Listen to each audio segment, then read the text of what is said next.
नमस्ते मित्रों, कर्मयोगी YouTube channel में आप सबका स्वागत है। मैं डॉक्टर कल्पना आपको एक घटना से अवगत कराना चाहती हूँ। मित्रों, बल्लभगढ़ के अंदर अग्रवाल कॉलेज में पढ़ने वाली एक छात्रा जिसका नाम निकिता है, उसको एक जिहादी, तौफीक नामक जिहादी ने, जो मेवात का रहने वाला है, गोली मारकर हत्या कर दी। बहन हमारी पेपर देने आई थी, उसका भाई उसकी मां भी उसके साथ में थे, लेकिन जैसे वे वो पेपर देकर के गेट से बाहर आई, तुरंत तौफीक के एक मित्र ने गाड़ी लगाई और उसको, निकिता को गाड़ी में डालने का प्रयास किया गया। जब वो वहां से बच करके निकली तो तौफीक ने देखा कि अब ये बस में नहीं आएगी, तो उसको गोली मार दी। एट ए टाइम उसकी मृत्यु हो गई। आप ये सोच करके देखो कि वो जिहादी 4 साल से उसके पीछे पड़ा हुआ था। 2018 में एक बार उसको किडनैप किया, उसने एफआईआर दर्ज की। हमारा कैसा कानून है, हमारा कैसा संविधान है कि एक बार जब पता चल गया कि वो बेटी अब टारगेट पर आ चुकी है, तो पुलिस ने कार्रवाई क्यों नहीं की? सारे प्रशासन क्यों सक्रिय नहीं हुआ? वो इसलिए सक्रिय नहीं हुआ क्योंकि हम यहूदी नहीं है। अगर यहूदी की एक निकिता को किसी ने टारगेट किया होता तो समझो कि 100 जिहादी टारगेट हो चुके होते। आज 100 जिहादियों को जन्नत नसीब हो गई होती। अगर एक यहूदी महिला को किसी ने बलात्कार करने की कोशिश भी की होती तो वहां की स्थिति क्या हो गई होती, ये कोई सोच सकता है?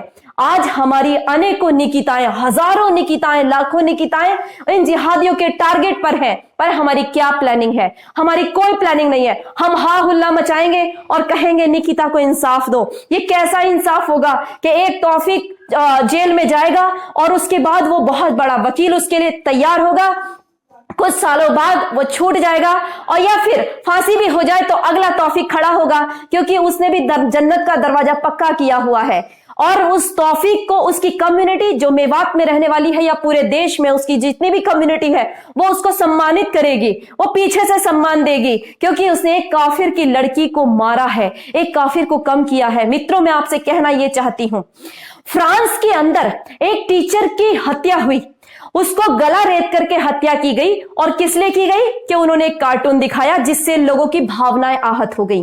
क्या निकिता ने किसी की भावना को आहत किया था? या निकिता ने फेसबुक पर कोई पोस्ट डाली थी जैसे कर्नाटक को इन्होंने जलाया था? या निकिता ने कोई ऐसा इनके साथ दुर्व्यवहार किया था, किसी बहन को गोली मारी थी या किसी जिहादी को मारा था जिससे निकिता के साथ में इनकी पर्सनल दुश्मनी हो गई थी? नहीं, कुछ नहीं था, क्योंकि हमारे घर में पैदा होने वाली हर निकिता इनके टारगेट पर है, तो उसके पास मरने के अलावा कोई और ऑप्शन बचा नहीं है।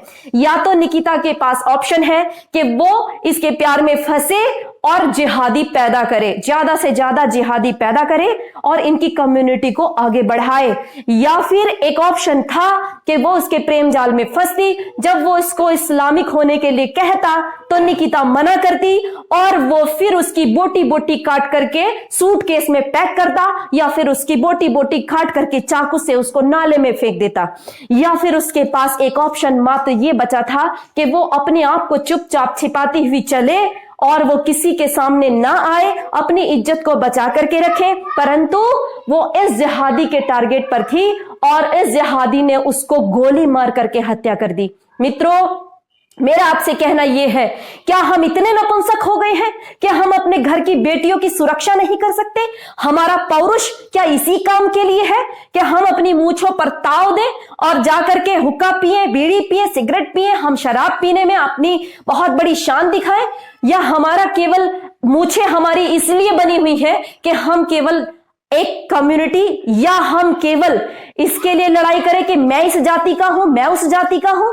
कल कोई हाथरस की घटना हो, वो तो उसके घर वालों ने किया, वो बात अलग थी, वो एक बनाया हुआ नैरेटिव था, लेकिन ये तो हमें साफ दिखाई दे रहा है। आज मैं जितने भी फेमिनिस्ट हैं उनको आह्वान करना चाहती हूं, उनको ललकारना चाहती हूं कि तुम महिलाओं की आजादी के नाम पर, महिलाओं की स्वतंत्रता के नाम पर धब्बा हो, क्योंकि हमारी हर निकिता इन जिहादियों के, इन दुष्टों के, इन राक्षसों के टारगेट पर आ चुकी है और ये लगातार उसको समाप्त कर रहे हैं।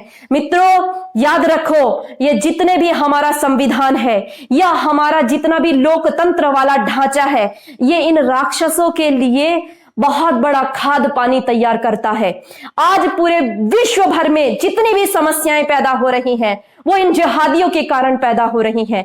मित्रों, कोई अगर मुझे ये कहे कि आप इस्लामोफोबिक हो तो मैं तैयार हूं कि हाँ, मैं इस्लामोफोबिक हूं। मुझे हो गया है फोबिया, क्योंकि मैं अपने इस कम्युनिटी को बचाना चाहती हूं। मैं इस संसार में मानवता बचाना चाहती हूं। जितने भी राक्षसी कृत्य हो रहे हैं वो सब इस्लामियों के द्वारा हो रहे हैं, और इसको जहां आज फ्रांस खुल करके बोल रहा है, भारत के बड़े बड़े नेताओं को भी खुल करके बोलना चाहिए और इसके खिलाफ आवाज बुलंद होनी चाहिए। केवल आवाज नहीं, इसके लिए कार्रवाई के लिए हमारे यहां कानून, नियम और बहुत कुछ सख्त होना चाहिए। याद रखो, एक व्यक्ति जागरूक होगा तब परिवार जागरूक होगा, जब परिवार होगा तो पूरी कम्युनिटी जागरूक होगी, पूरा भारतवर्ष जागरूक होगा। सभी को जागरूक कीजिए, अपनी तैयारी कीजिए, नहीं तो कोई भी निकिता बहन हमारे समाज में बचनी नहीं है। याद रहे, यह दुनिया बलवानों को शीश झुकाती है, जो है कायर निर्बल चांद उसी की पीटी जाती है। मुख में कोमल जीभ सुदृढ़ दांतों से भय खाती है, हिलता है गर दांत उसे बार बार ठुकराती है, बार बार ठुकराती है। तो ठुकराए मत जाइए, उठिए, पौरुष दिखाइए, कुछ कीजिए, नहीं तो हमारी कोई बहन बेटी इस समाज में बचने वाली नहीं है। धन्यवाद। ज्यादा से ज्यादा